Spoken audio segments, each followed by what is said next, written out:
Welcome to the Do Zone, where entrepreneurs go to get things done. I'm your host, Josh Thomas. You can find me on all social media at JT Literally.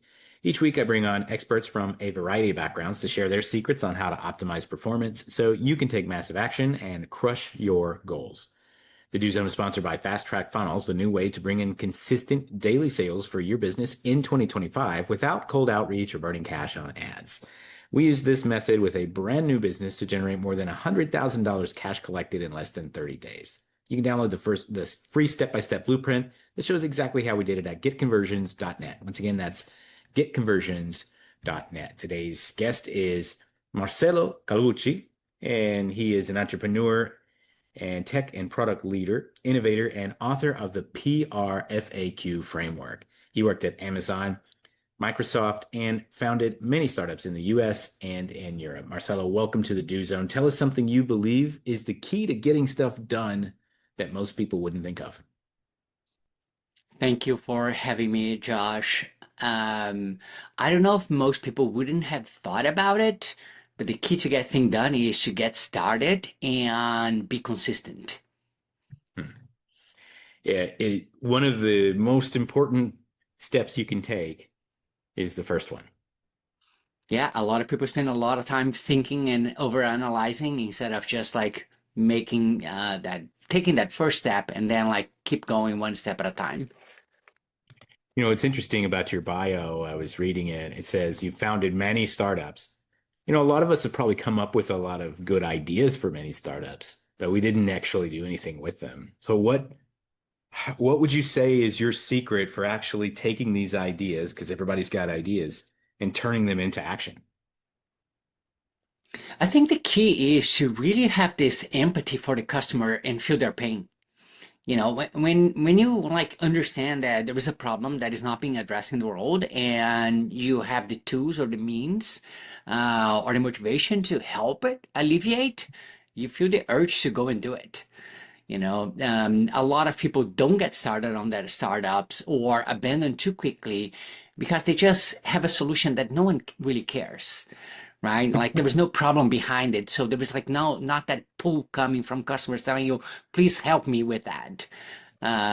So it leads to abandonment. So give me an example of, you've got this army of different companies that you started. Can you give me an example of a product, a problem that you found in the audience and you said, okay, I've got to solve this problem. Kind of walk us through your process. Yeah, I can talk about any of my startups, right? So let's talk about my first startup actually, more than 20 years ago. The problem that I identify is like this was the early 2000s. Lots of people wanted to have websites for their small business or a family website or to share photos. This was before social media. And like unless you understood HTML and CSS and JavaScript and backend, like you couldn't build a website back then. So I was like, you know what? There should be a tool out there. It's like a website to help people build websites. And now today you have like Squarespace and Wix and like Webflow, all these tools, but that didn't exist back then. So my first startup was like, let me solve that problem. Like people keep asking me to build websites for them.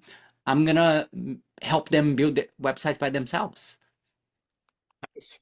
Yeah, and then it's what's interesting about that is we always we always kind of think back like, this isn't going to last forever. Eventually somebody's going to come up with something better. But in that moment, in that time, that was the best solution because there wasn't another one. And was there a time where I would imagine either, that business got acquired or it just stopped being useful and you would just move on to the next thing at that point? Hmm. Yeah, so I think it is important to balance like how much you invest into an opportunity versus when you know how to quit. And it's really hard. It's not easy decision, right? Because if you're like, oh, I can persist if I just spend another 6 months on this, it might work. Good entrepreneurs, good founders, they quit all the time, right? And it's not quitting the way we think about quitting. It's like you realize that you're in a dead end. So you need to take a few steps back and say, like, should we take another road? right? And maybe it's the same organization that it pivots into a new product or a new problem that they're going to address, or you're like, this organization is done, let's shut it down and let's move on to the next thing. Yeah, well said. Yeah, the most successful entrepreneurs quit all the time. That's right. Yeah, excellent. And so I want to talk about there's something that you like to say that really captures my attention. And so I want to really dig into this. And one thing that's important to you is making sure people understand that PowerPoint and Google Slides is actually making us dumber.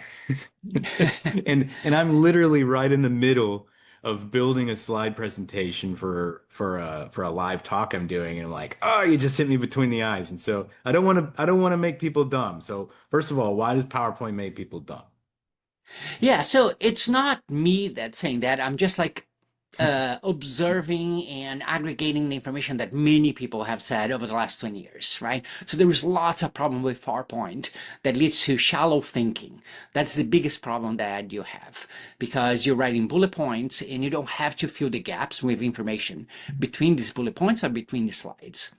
So it's very easy for you to not look deeply into the problem that you're solving and just assume that the audience or whoever you're presenting and even yourself is going to understand what you mean by that. But once you go one level deep below those bullet points and try to understand, you go like, oh, wait a second, this might not work the way we thought it would work. So the substitute for that is writing, really. And that's what my book is about. Like you write what you want to do, you write your strategy, you write your vision, and that writing helps you think. So writing is a very powerful thinking tool. And then later you can convert to PowerPoint, but you did the thinking already. So it's not necessarily the PowerPoint itself that's making us dumber. It's the process of it's skipping the most vital process of that critical thinking. Yes, and PowerPoint is a shortcut, right? Like it's so easy to create one. You can create some slides in like an hour and you have 10 slides that feel right, but it's very hand wavy.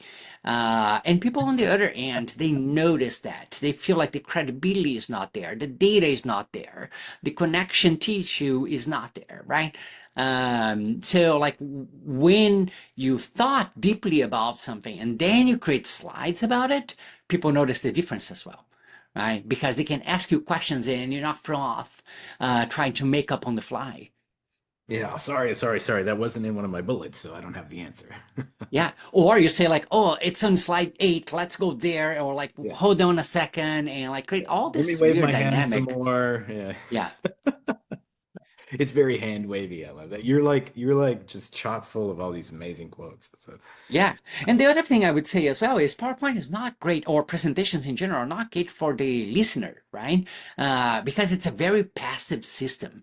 Like you're there, like receiving this information, you don't know if you should interrupt, when you should interrupt, when you should ask questions, like you don't want to disrupt the flow, and you might find it too slow because you already know a lot of what is being said, or you're finding it too fast because like oh, you missed point number 3 on the second slide and now you're completely lost, right? The difference is when you're reading something, which is I talk about in the book, you can pause.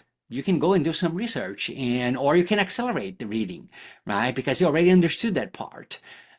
So you're in control of the pace. While receiving, a presentation, you're not in control of the pace. so tell us about PRFAQ. There's a bunch of letters that are hard to say together. So Yes. what is it? What's the meaning behind it? So PRFAQ stands for Press Release and Frequently Asked Questions. And it's a framework invented by Amazon 20 years ago to discuss strategy and vision. And despite the fact that it has PR in the name, is not a marketing component. It's not a marketing artifact. It's really a decision-making artifact for innovation. So at Amazon, every kind of innovation, a new product, a new business, a new process, a new policy, is backed by a PR FAQ. And the PR FAQ really is a press release about the future. What state do we want to have in the future? It's very aspirational. So then you work backwards from that press release to how you're going to define the strategy to get there. Nice. I see that. And so let's talk about some. So this was invented by Amazon. Can you point to some specific applications of this process? Yeah, every product at Amazon was backed by a PRFAQ. Like, so if you think about Alexa, is a great example. You know, there was a PRFAQ for Alexa. It talks about what you're going to be able to do with Alexa and the vision of the product and the pricing and all those elements, so that then the team can contribute and collaborate on like, hey, how can we bring this to life? Right? How can we make this a reality? And that's a document that is used, as a centerpiece for the discussion, right? It's not a plan per se. It's just like a vision and strategy. Okay, makes sense. And so at what point do we employ this? So, I'm an entrepreneur. I'm starting new Yeah. ideas, new offers all the time. At what point do I start deploying a PRFAQ? Yeah, this is a great question, Josh, because I'm doing one right now, right? I have an idea for a new business, and I'm writing a PRFAQ for myself, and I'm probably going to share with a few folks, like investors and some friends, to get feedback about this new project that I want to do. And usually it takes a week or two to go through this process and this motion. And then what you do is you get the feedback of like, this doesn't sound viable, or like, this is not feasible, this is not interesting, this doesn't sound valuable, or the problem was not as big as you thought it was. So it can be anything really that you want to start. It could be a new podcast, it could be a new website, it could be a new service, or a new vision for a startup, really. And you invest some amount of time on it just to make sure that the most obvious risks and obvious mistakes have been identified. You never know if something is going to be successful or not. But like before you jump, you might want to know what the distance is how deep is the hole that you're jumping over, right? Yeah, at least the general idea. That's right. Yeah. Yeah, Okay. you might still miss the jump, but at least you At went least you with know how open bad it's going to eyes. hurt. Yes. Yeah, that's awesome. Okay, and so where can we go to learn more about this formula and about you and who's a good candidate to really connect with you? Yeah, the best place is the book website. It has a ton of information there. Is www.theprfaq.com. Or if you go to Google and search for PRFAQ book, you're going to find the book website as well. I have resources, examples, templates, lots of interesting articles, and you can buy the book as well. Very good. And so, hey, well, we're going to wrap up from here. Thanks so much to our guest, Marcelo Calbucci, for coming on and sharing a little bit of wisdom about how he gets things done. For those of you who want to read more about the PRFAQ method, you can go to theprfaq.com and you can pick up the PRFAQ framework as well. Hey, if you're out there on your morning commute or you're in the gym or you're just roaming around in the field somewhere, snap a selfie, tag us at JT literally. Let me know what you do in your do zone. And one more time, if you want daily sales and a full calendar of prospects who want what you have, you can download the Fast Track Funnels Blueprint for free at getconversions.net. That's it. Let's get to work.